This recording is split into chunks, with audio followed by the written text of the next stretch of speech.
Alright, so where I'm at now, had some gaps to fill in the coat here on Gambit.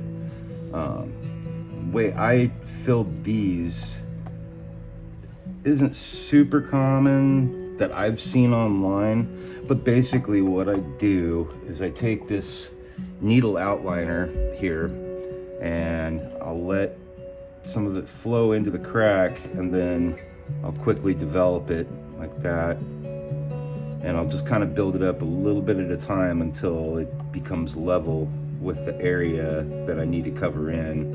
And you can see how I got that kind of well covered up there. That little spot might need a little bit of sanding, but we'll find out as soon as we put paint on it. So right now what I'm going to work on is getting this covered up with some white paint, and then I'll go over that with the snakebite leather paint that I used to to fill that in, or to do the coat anyways. And once that's done, I'll go in and start painting all the little buttons and stuff on its coat. So I'll show you how I'm painting over that a little here.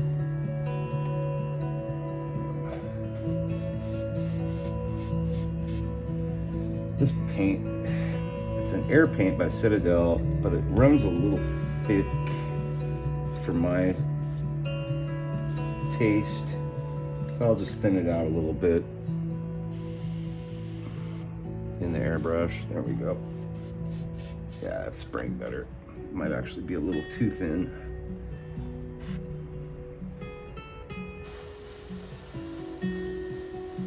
Oh, that's good.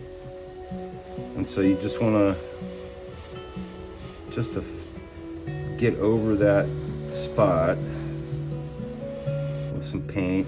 You'll overlap it a little bit too, because we're going to be blending that spot into the coat so that it's invisible. So we're just lightly giving it a nice little coat here. You can kind of extend out a little bit so that when we go to paint over it, it'll match up pretty clean.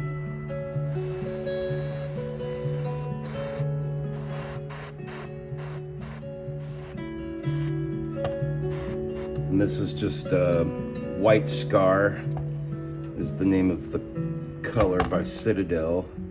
And then I'm going to go ahead and just do the same thing here with this little spot.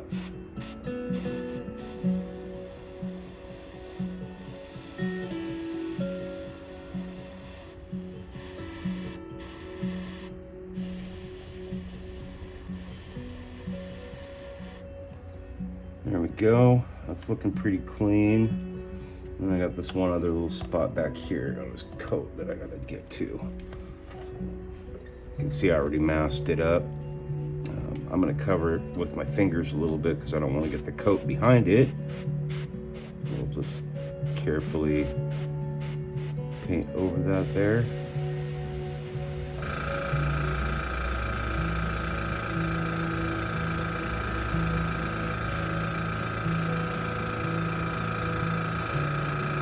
Alright, I'm pretty happy with that. Mainly the back side that I wanted to focus on. I think we got it painted well enough.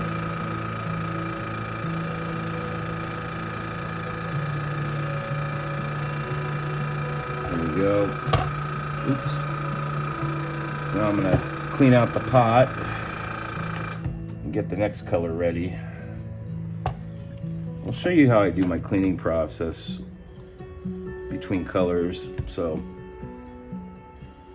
just fill it up with water, and then I'll take my little Q-tip here, these little wooden Q-tips, get that cleaned out, give it another squirt. I don't always use these pots. Sometimes I work in my garage, so garage/studio, so a lot of times I'll just go dump it on the floor. That way I can do quick repeated dumps and get it cleaned out a little faster. Then I'll take a paintbrush, get down inside around the needle. And by dumping, I mean just that. And then I'll take a little airbrush cleaner, get that sprayed out. Sometimes I just take my finger and kind of get around inside the cup. And then one more rinse. You can back flush it too. It's a good way to get any paint out. And go ahead and dump that. And I'm pretty much ready for my next color at that point. So now we're going to use snakebite leather to do the coat. Give that a nice little shake.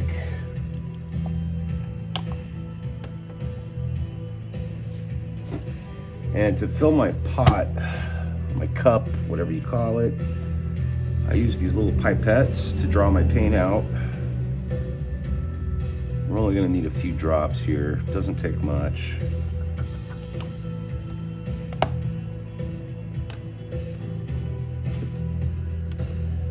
Do a little test spray.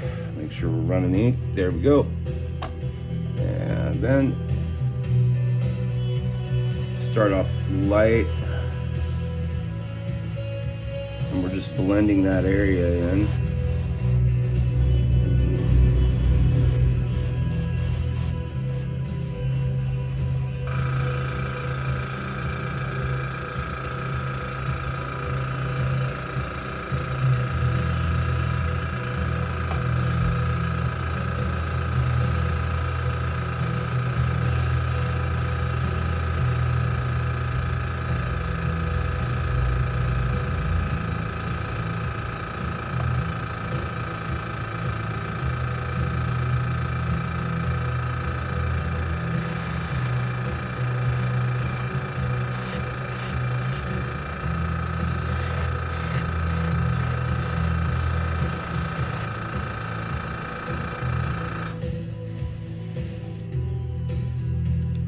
Pretty well blended.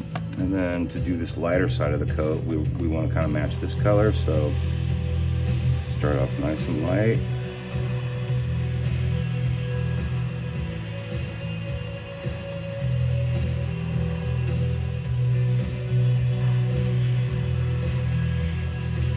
I'm okay if it's a little ununiform, just because leather is like that.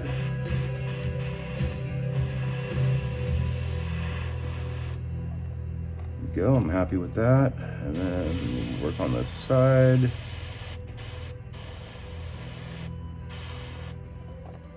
Get that nice and blended in.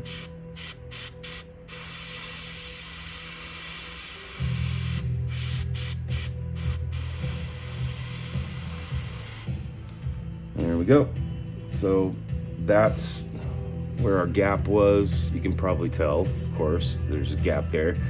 Anybody else looking at it might be hard pressed to find it though. And then this smooth line here, obviously that's where the other gap is. Can sand that down. I'll probably end up texturing that a little bit just by sanding it, maybe rough it up with some Dremel to get it to match. But the belt's going to be covering that. And yeah, I mean, you almost can't even tell from a distance.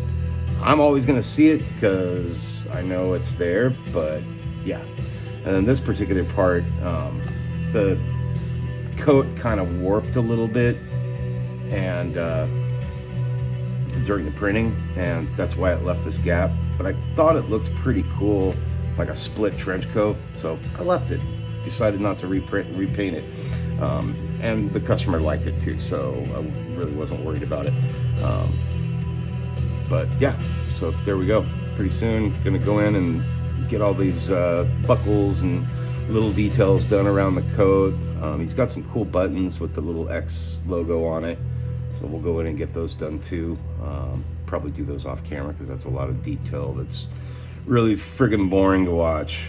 So yeah, if you guys have any questions, please feel free to ask, and I'm happy to get back to you in the comment section as soon as I can.